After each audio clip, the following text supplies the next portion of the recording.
Hi hello नमस्कार to family, सर्वांना सर्वप्रथम श्री स्वामी समर्थ. तर इथं बघा मी लसूण बेंगन बनवत आहे. तर मी त्यासाठी एक काळा हा मोठा वांगा घेतलेला आहे आणि इथं बेडगी मिरची मी भिजवलेली आहे, भिजू घातली अर्धा तास. आणि इथं लसूण कोथिंबीर थोडंसं खोबरं घेतलेलं आहे बघा नॉर्मली. आणि हे सगळं मिक्सरमध्ये मी आता बारीक करून घेणार आहे. ही अशी पेस्ट बनवली बघा. आणि त्याच्यामध्ये थोडासा मसाला टाकलेला आहे, थोडी धनी पावडर, आणि तुम्हाला हवा असेल तर थोडीशी लाल मिरची पण टाकू शकता तिखटसाठी, आणि मीठ. तर असं हे सर्व पूर्ण ह्याच्यामध्ये मी मिक्स करून घेणार आहे. बारीक वाटलेलं तर आहेच, ते थोडंसं असं मिक्स करून घेते बघा. आता चवीनुसार मीठ टाकायचं, जास्त नाही. आणि मग परत ते कालवलेला मसाला आणि हे वांगा आपल्याला अशा प्रकारे कापून घ्यायचं आहे.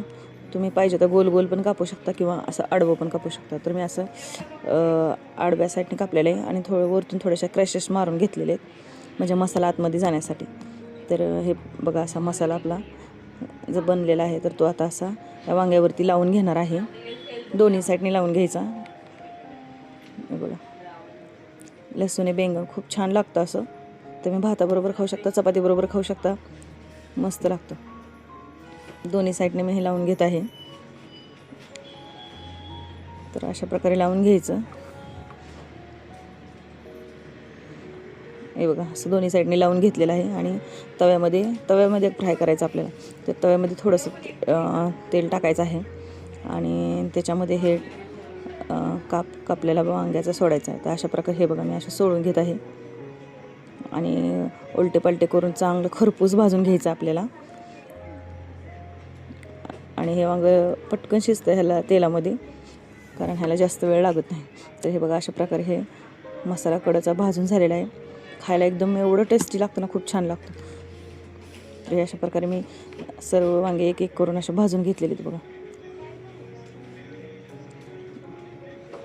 असे फ्राय करून घेतले तेलामध्ये. अशा प्रकारे लसूण बेंगन बनवायला जास्त वेळ लागत नाही, कमी वेळात आणि छान एकदम मस्त होणारी रेसिपी आहे.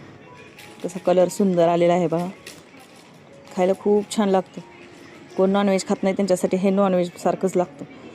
तर अशा प्रकारे मी एक फ्राय करून घेतलेले आहेत, नॉर्मली डीप फ्राय.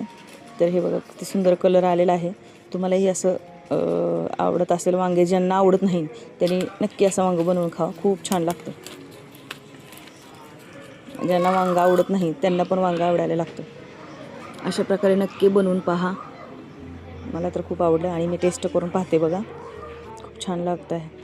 व्हिडिओ आवडला असेल तर लाईक करा, शेअर करा, सबस्क्राईब करा. एकच